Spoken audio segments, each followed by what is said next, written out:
Good evening, my friends, and welcome to a short story by one of my favorite authors, HP Lovecraft. This is actually, I believe, his first story about cosmic horror, which laid the foundation for, well, his Cthulhu mythos, to name but one thing. I should warn you up front, it's not a story with a happy ending. Many of Lovecraft's protagonists are damaged, shall we put it like that? And this person is not any different. It has narration, like I said, it's not really a game, it's a visual novella, if you will. And during the game you can collect tidbits of information about Lovecraft, etc., etc. I'm not going to do that. I'm going to focus on the story. After all, I'm a storyteller. Just like Lovecraft, only different medium. So yeah. So without further ado, let's jump in. But once again, if you don't like horror, please do not watch. Because Lovecraft is the master, in my view, of cosmic horror. And yeah, whenever I come across something from him, I'm more than inclined to give it a go. Let's go.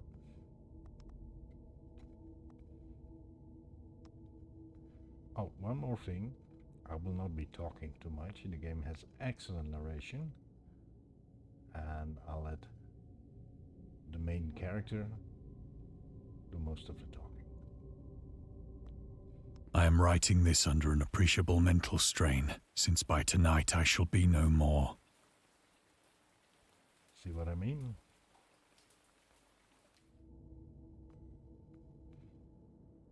Already explained this to you.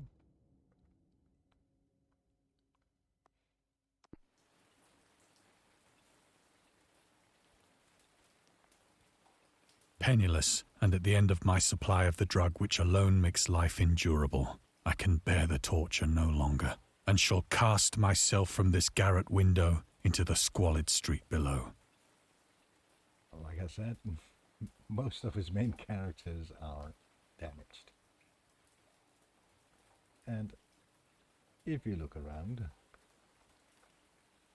this is not really a place you'd want to dwell in, right? Do not think from my slavery to morphine that I am a weakling or a degenerate. When you have read these hastily scrawled pages, you may guess, though never fully realize, why it is that I must have forgetfulness or death.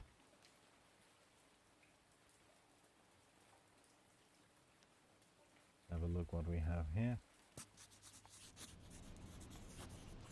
It was in one of the most open and least frequented parts of the broad Pacific that the packet of which I was supercargo fell a victim to the German sea raider.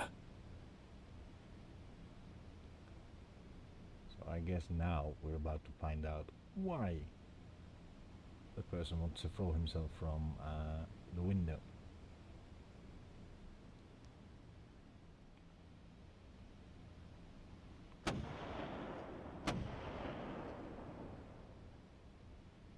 The Great War was then at its very beginning, and the ocean forces of the Hun had not completely sunk to their later degradation. So that our vessel was made a legitimate prize, whilst we of her crew were treated with all the fairness and consideration due us as naval prisoners.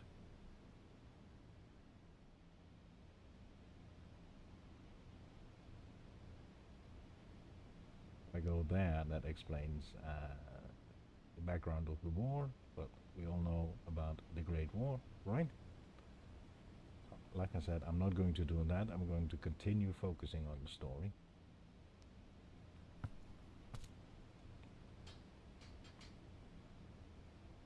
So liberal, indeed, was the discipline of our captors, that 5 days after we were taken, I managed to escape alone in a small boat with water and provisions for a good length of time.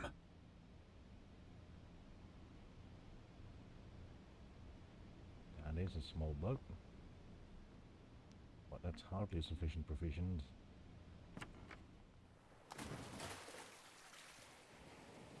When I finally found myself adrift and free, I had but little idea of my surroundings.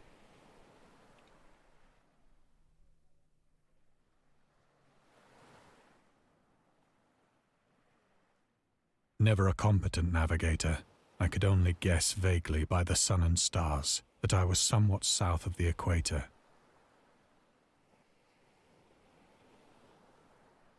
Well, I'll have to believe you on your word there, because I'm not that good. Of the longitude, I knew nothing, and no island or coastline was in sight.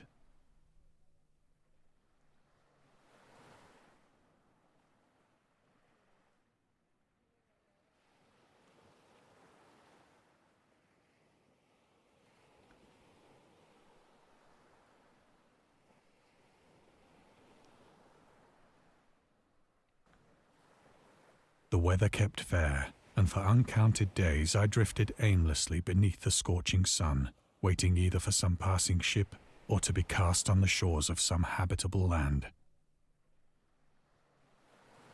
Floating there alone is enough to damage you, I think. For days on end.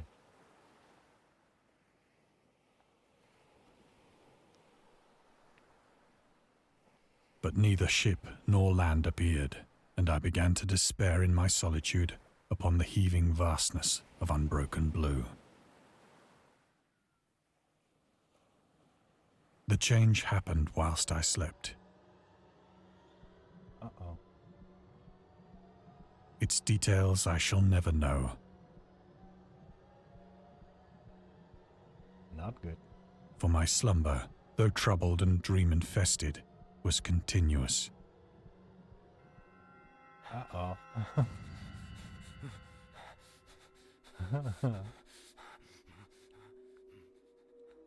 Not good at all. When at last I awoke, it was to discover myself half sucked into a slimy expanse of hellish black mire, which extended about me in monotonous undulations as far as I could see. This is a whole definition of creepy crawlers, whole new definition. And in which my boat lay grounded some distance away. That's the boat. Though one might well imagine that my first sensation would be of wonder at so prodigious and unexpected a transformation of scenery, I was in reality more horrified than astonished. Can't say I blame him. For there was in the air, and in the rotting soil, a sinister quality which chilled me to the very core. The region was putrid with the carcasses of decaying fish, and of other, less describable things which I saw protruding from the nasty mud of the unending plain. Perhaps I should not hope to convey in mere words the unutterable hideousness that can dwell in absolute silence and barren immensity.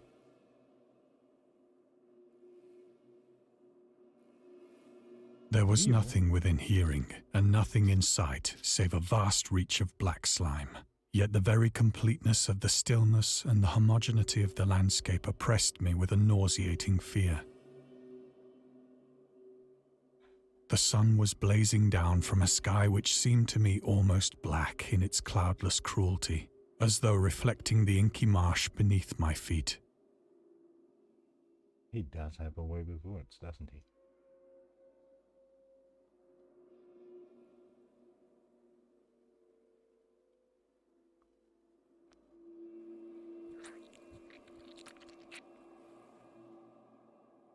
As I crawled into the stranded boat, I realized that only one theory could explain my position.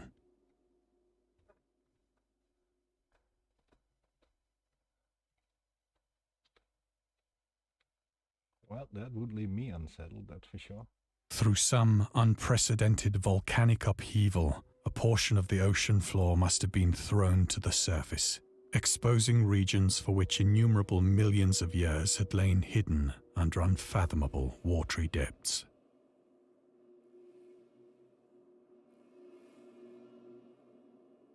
So great was the extent of the new land which had risen beneath me that I could not detect the faintest noise of the surging ocean, straining my ears as I might. Nor were there any seafowl to prey upon the dead things.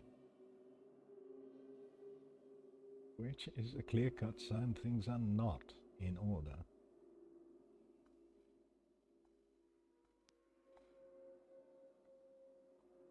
For several hours I sat thinking or brooding in the boat, which lay upon its side and afforded a slight shade as the sun moved across the heavens.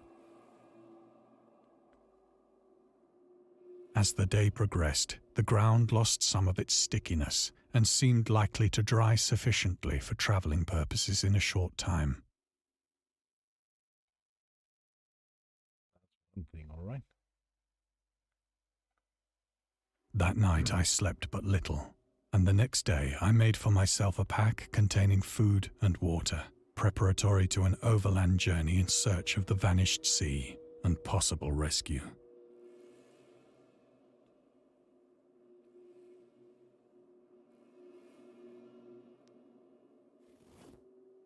On the third morning, I found the soil dry enough to walk upon with ease. The odour of the fish was maddening, but I was too much concerned with graver things to mind so slight an evil, and set out boldly for an unknown goal.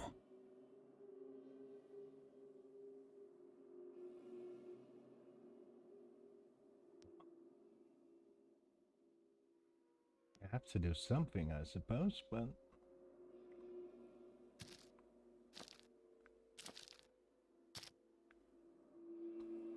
All day I oh forged my steadily God. westward, guided by a faraway hummock which rose higher than any other elevation on the rolling desert. Okay, so that's our goal.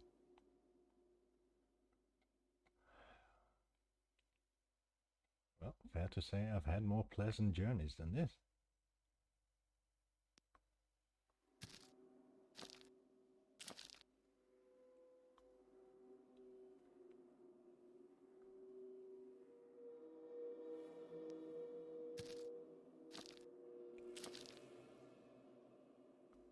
That night I encamped, and on the following day still travelled toward the hummock, though that object seemed scarcely nearer than when I had first espied it.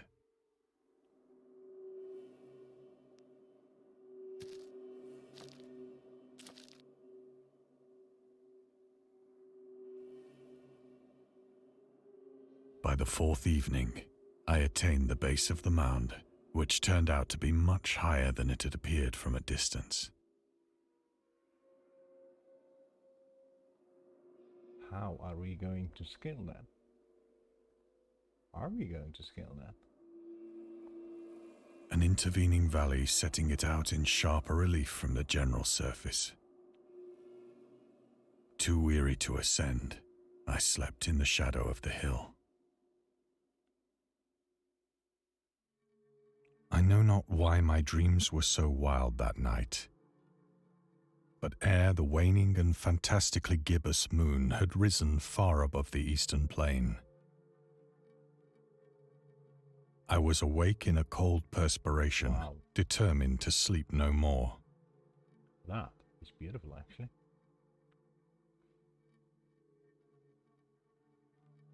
Such visions as I had experienced were too much for me to endure again. And in the glow of the moon I saw how unwise I had been to travel by day. Makes sense. Sun burning. Without the glare of the parching sun, my journey would have cost me less energy. Indeed, I now felt quite able to perform the ascent which had deterred me at sunset. Picking up my pack, I started for the crest of the eminence.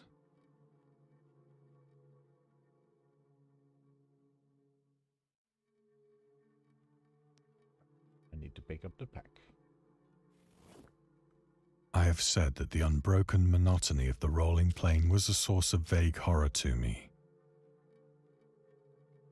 But I think my horror was greater when I gained the summit of the mound and looked down the other side into an immeasurable pit or canyon,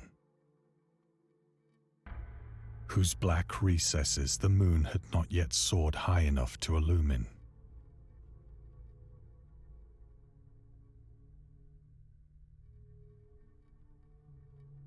I felt myself on the edge of the world, peering over the rim into a fathomless chaos of eternal night.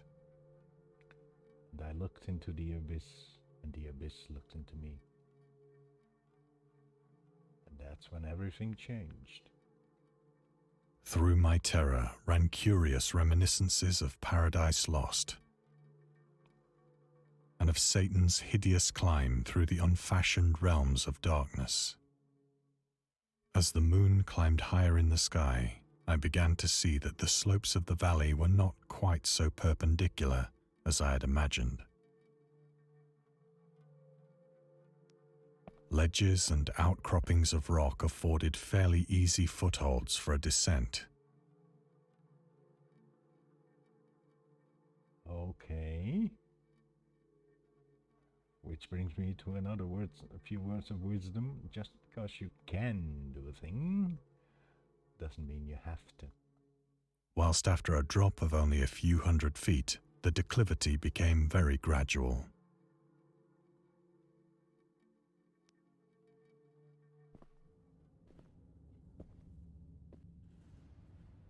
Urged on by an impulse which I cannot definitely analyze, I scrambled with difficulty down the rocks and stood on the gentler slope beneath, gazing into the Stygian deeps where no light had yet penetrated. He really has a way with words. All at once, my attention was captured by a vast and singular object on the opposite slope, which rose steeply about 100 yards ahead of me. That's a monolith. An object that gleamed whitely in the newly bestowed rays of the ascending moon.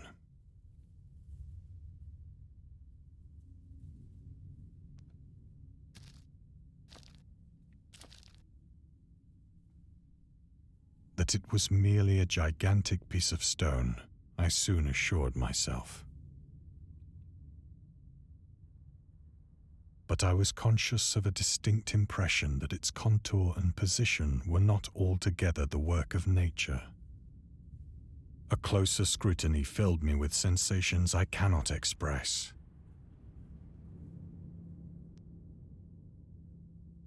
For despite its enormous magnitude, and its position in an abyss which had yawned at the bottom of the sea since the world was young, I perceived beyond a doubt that the strange object was a well-shaped monolith. That's what I said, I think. Whose massive bulk had known the workmanship and perhaps the worship of living and thinking creatures. Dazed and frightened, yet not without a certain thrill of the scientist's or archaeologist's delight, I examined my surroundings more closely. Oh dear, oh dear, oh dear.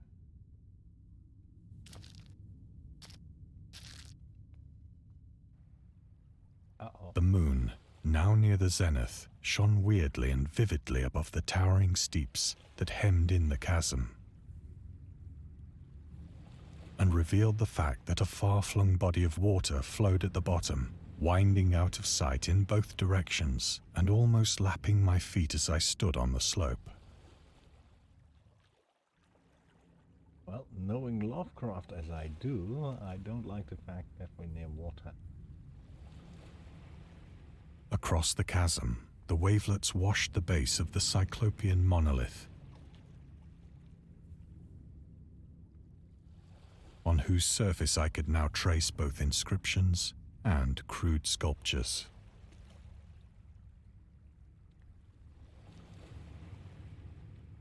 The writing was in a system of hieroglyphics unknown to me and unlike anything I had ever seen in books, The ancient ones. consisting for the most part of conventionalized aquatic symbols such as fishes, eels, octopi, crustaceans, mollusks, whales, and the like. Several characters obviously represented marine things which are unknown to the modern world, but whose decomposing forms I had observed on the ocean-risen plain. It was the pictorial carving, however, that did most to hold me spellbound.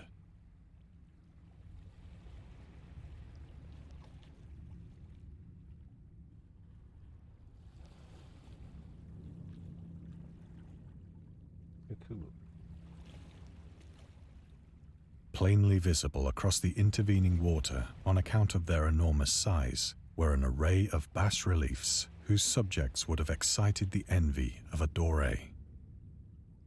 I think that these things were supposed to depict men, at least a certain sort of men. Though the creatures were shown disporting like fishes in the waters of some marine grotto, I think those are the deep ones. or paying homage at some monolithic shrine which appeared to be under the waves as well. I think that's the monolith that we're now standing in front of. Of their faces and forms I dare not speak in detail, for the mere remembrance makes me grow faint. Grotesque beyond the imagination of a Poe or a Bulwer, they were damnably human in general outline, despite webbed hands and feet, shockingly wide and flabby lips, Definitely the deep ones. glassy, bulging eyes, and other features less pleasant to recall. Curiously enough, they seem to have been chiseled badly out of proportion with their scenic background. For one of the creatures was shown in the act of killing a whale, represented as but little larger than himself. I remarked, as I say, their grotesqueness and strange size, but in a moment decided that they were merely the imaginary gods of some primitive fishing or seafaring tribe. Some tribe whose last descendant had perished eras before the first ancestor of the Piltdown or Neanderthal man was born.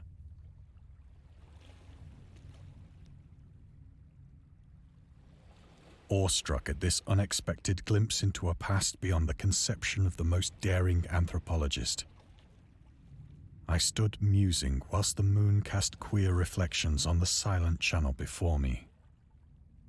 Then, suddenly, I saw it. With only a slight churning to mark its rise to the surface, the thing slid into view above the dark waters. Oh god. Vast, Polyphemus-like and loathsome, it darted like a stupendous monster of nightmares to the monolith, That's an anxiety attack. about which it flung its gigantic scaly arms, the while it bowed its hideous head and gave vent to certain measured sounds.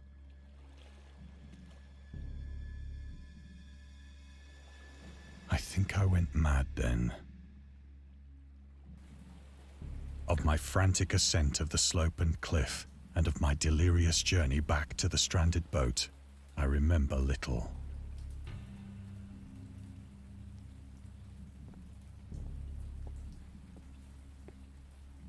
I don't blame the guy. I believe I sang a great deal and laughed oddly when I was unable to sing.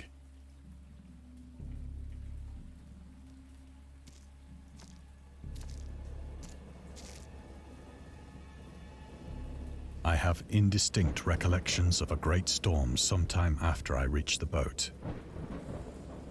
At any rate, I know that I heard pearls of thunder and other tones which nature utters only in her wildest moods.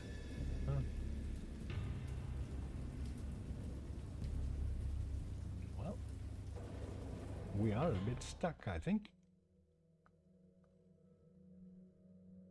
When I came out of the shadows, I was in a San Francisco hospital, brought thither by the captain of the American ship which had picked up my boat in mid-ocean. In my delirium, I had said much, but found that my words had been given scant attention. Okay. So somehow he got back to civilization. Of any land upheaval in the Pacific, my rescuers knew nothing. Nor did I deem it necessary to insist upon a thing which I knew they could not believe. I think that's a wise choice.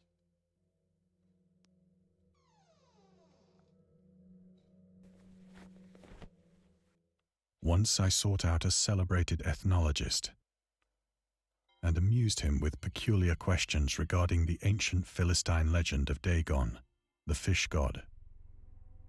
And there you have the title of the story.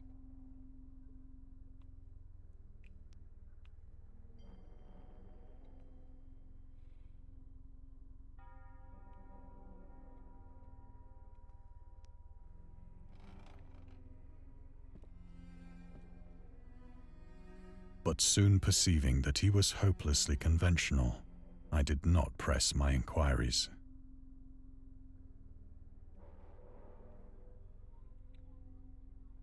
That is a beautiful place.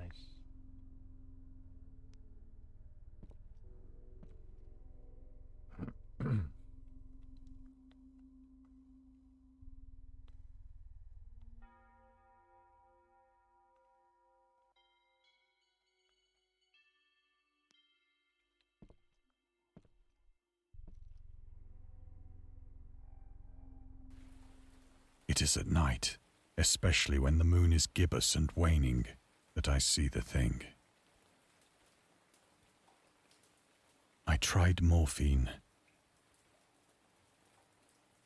He's being hunted, I think. But the drug has given only transient surcease, and has drawn me into its clutches as a hopeless slave. So now I am to end it all, having written a full account for the information or the contemptuous amusement of my fellow men.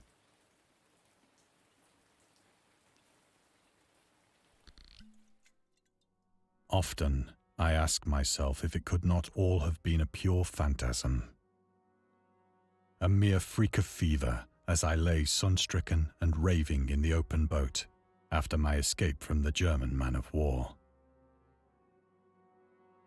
This I ask myself, but ever does there come before me a hideously vivid vision in reply. Okay. I cannot think of the deep sea without shuddering at the nameless things that may at this very moment be crawling and floundering on its slimy bed, worshipping their ancient stone idols and carving their own detestable likenesses on submarine obelisks of water-soaked granite. I dream of a day when they may rise above the billows to drag down into their reeking talons the remnants of puny, war-exhausted mankind. Of a day when the land shall sink and the dark ocean shall ascend amidst universal pandemonium. That would be horrible, wouldn't it?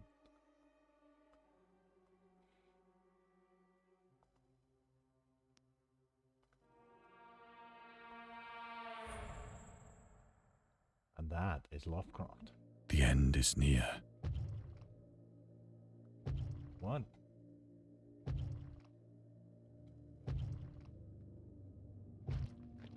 I hear a noise at the door, as of some immense slippery body lumbering against it. Uh-oh.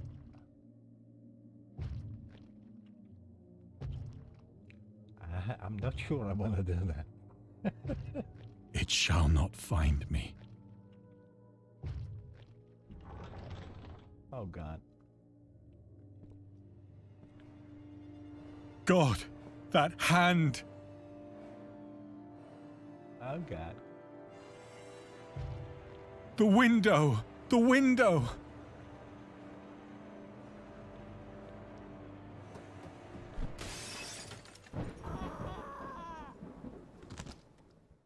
Well, that was the short story of Dagon. And like I said, not all stories made by Lovecraft end well. Or do they?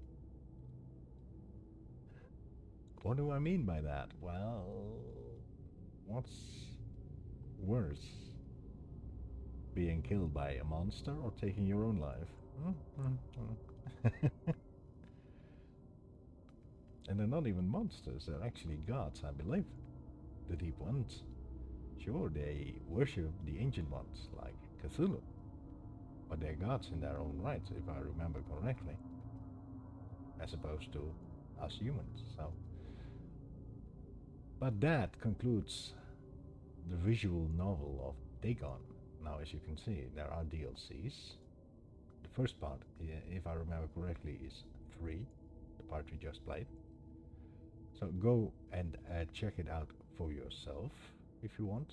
You can also find loads of information there about Dagon, about Cthulhu, about, well, no, not Cthulhu, I think, but about Lovecraft, around surrounding the mythos, how difficult it was for Lovecraft to even get published.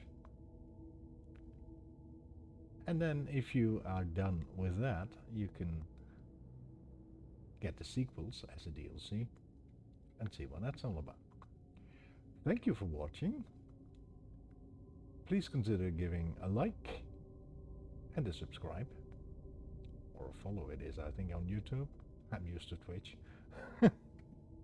But it is also a follow, actually. And don't forget the little bell icon. I'll be back soon, I hope, with a new game, another game. Could be Lovecraft again. Could be something else, not sure yet. I'm into a broad spectrum of games, but it needs to have a good story. If it doesn't have that, then I'll soon get bored, actually. So yeah, see you next time, and thanks for watching.